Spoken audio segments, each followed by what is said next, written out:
Hi, I'm John Darer, the Structured Settlement Watchdog, and today what I'd like to do is update you on a subject that I started talking about last year, and that is that the structured settlement secondary market has chronic problems. Those chronic problems have definitely got worse in 2014, and I can underscore that this is happening by virtue of the fact that the National Association of Settlement Purchasers, which represents a lot of the big secondary market structured settlement purchasers, devoted significant amount of airtime to the consequences of unethical business practices, actually using the word unethical. So these are people looking in the inside and recognizing there's unethical business practices among their members, which don't even represent the entire structured settlement secondary market. There are some bad business practices out there. One example is forum shopping, which I've covered in another video, but briefly, forum shopping is where you, as a settlement, somebody who actually has a structured settlement, is induced illegally or induced to commit an illegal act, which is basically representing that you live in a state other than the state that you actually reside. Now, you may be induced in the form of illegal bribes, where somebody actually gives you money or purchases a ticket for you to come down to Florida, or puts money into a bank account for you, or applies you with booze and hotels and strippers or marijuana or whatever it is to cause you to believe that saying that you live in a place that you don't is something that is legal to do. We are actively looking at that. But I strongly suggest you take a look at our video on forum shopping. Some of the other bad business practices are just absolutely silly. For example, we recently uncovered in the last year or so a company that was using fake names, like names of people that don't even exist, to basically create a business. People who had fake names, fake LinkedIn profiles, faked Google Plus profiles.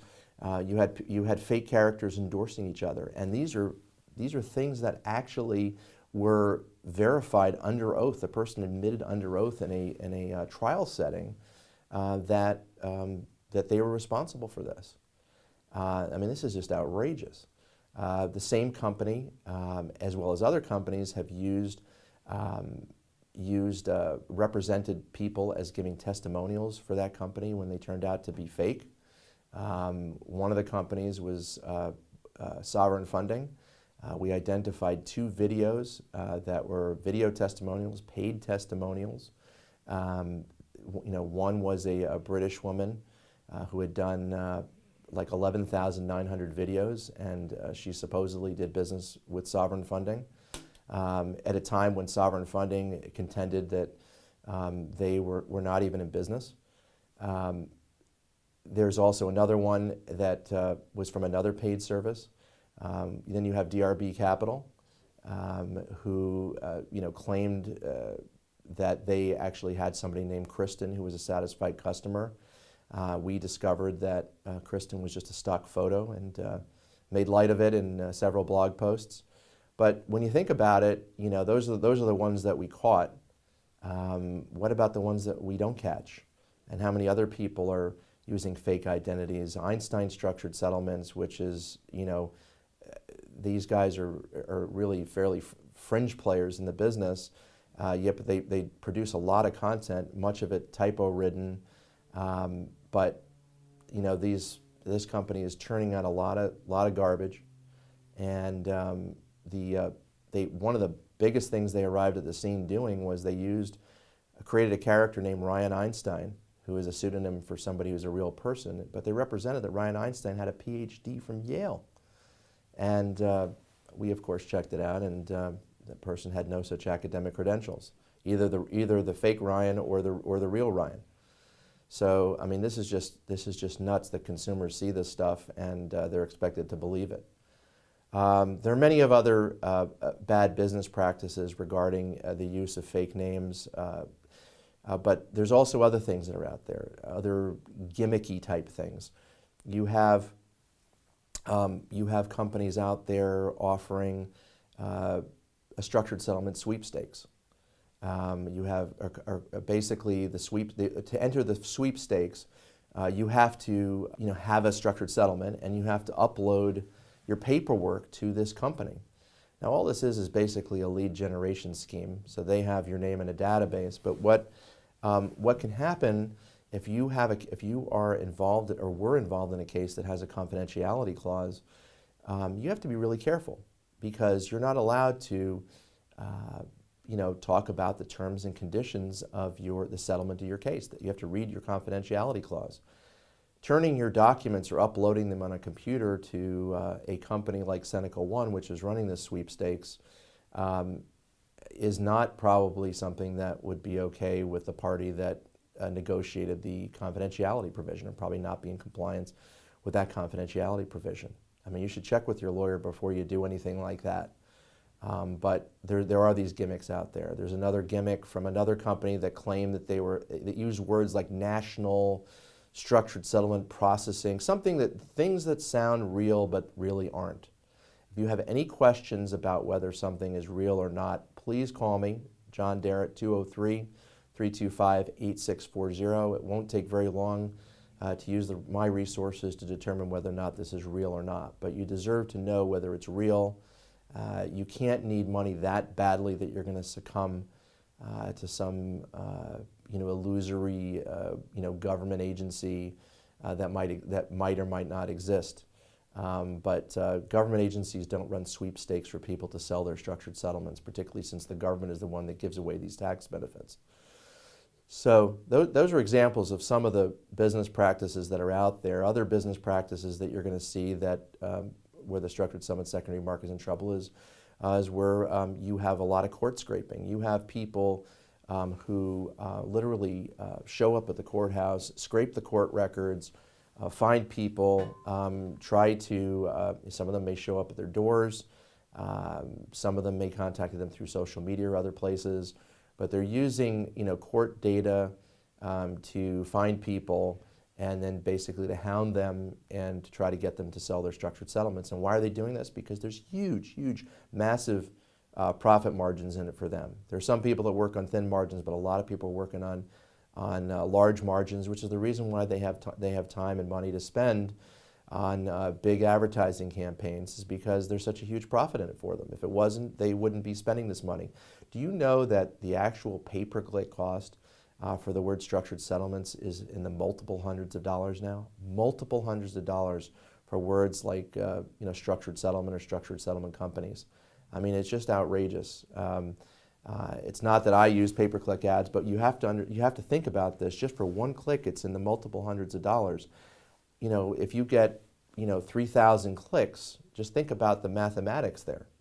What kind of profit margin does there have to be in it for a company to be able to be profitable in those type of situations, or in that type of environment?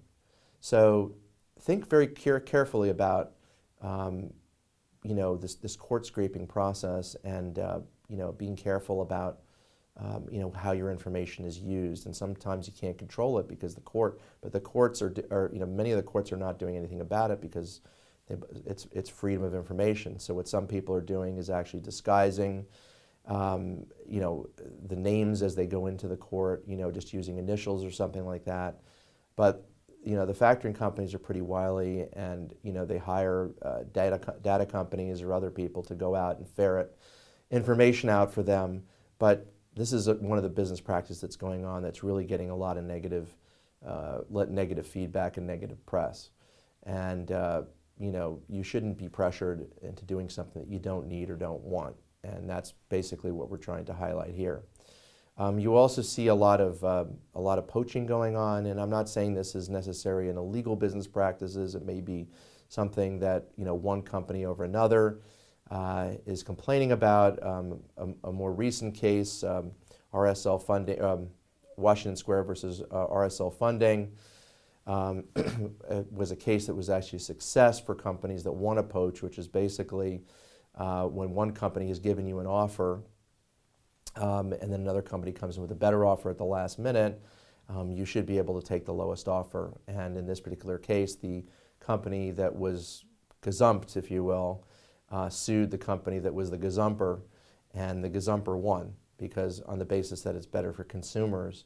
But nevertheless, you're going to see all sorts of interesting, and I put that in quotation points, business practices resulting from this because as the squeeze goes on, you might find some desperate players doing some more desperate things, and you need to be aware of that. So the most important things to watch out for is the forum shopping, but this stuff is more than just a now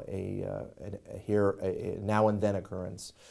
This is something that is going on and will be documented publicly because consumers need to know about it and regulators need to know about it. And I really personally wish the structured settlement secondary market would get it together and start doing some things to start doing something better for the overall industry. I mean, it really is a bit of a joke when you consider that at the 2014 annual meeting of the National Association of Settlement Purchasers, there was a speaker who talked about the coming integration of the primary and the secondary market, and people actually took some of this seriously. I mean, frankly, I fail to see how there could be any integration of people so opposite as the primary and the secondary market. When you consider this, the primary market, the people in the primary market are primarily licensed professionals.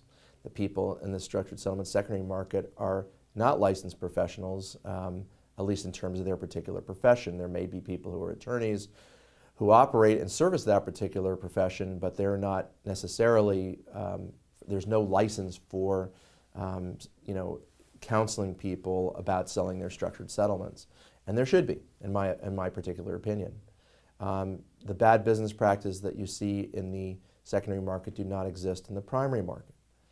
So I don't see how these businesses can be integrated until such time as there's professional licensure and a regulatory platform that provides some level of confidence to consumers. There are just too many bad business practices. I'm hoping that by highlighting some of these bad business practices, particularly some of the worst ones which are going to come out shortly, that we're going to see people sit up and take some notice, because heretofore there has been little activity. There's been a lot of awareness, but little activity. I'm hoping that will change. Thanks so much. We'll see you next year. This is John Darer, Structured Settlement Watchdog. Have a great day.